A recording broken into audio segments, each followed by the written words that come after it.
Tapi apa itu gelato sebenarnya? Bukan gelato ni aiskrim. Okey, itu mungkin tanggapan daripada orang luar. Gelato ni adalah bahasa Itali untuk aiskrim.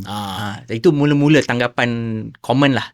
Tapi sebenarnya ada beberapa perbezaan di antara gelato dengan aiskrim. Apa perbezaan? Okey, perbezaan pertama dia ialah komposisi bahan yang kita gunakan. Okey, kat sini saya nak cakap berkenaan dengan gelato dan aiskrim yang high quality yang menggunakan bahan asli. So kalau gelato ni kita akan menggunakan lebih banyak susu. Kalau aiskrim ni dia guna lebih banyak cream, whipped cream, heavy cream. So kalau di gelato ni kita pakai cream tapi sedikit sahaja. And then perkara lain is cara pembuatan tu. So resepi dia tu ada sedikit berbeza walaupun bahan dia lebih kurang sama. And then bila you dah campur ni, dah campur susu, you campur cream, you campur gula, and then bila you dah blend, kita akan kena masukkan dalam mesin untuk buat gelato or ice cream lah. Dalam mesin tu kita panggil proses dia churning. Churning of the liquid ni.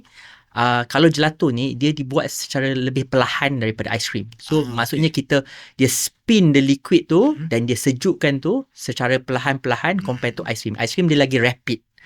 Apa akan jadi bila you perlahankan atau you rapid? So dalam pembuatan ice cream or gelato, the churning ni adalah proses untuk menyejukkan dan kita introduce angin air. Atau overrun lah dalam bahasa gelato ni. Air.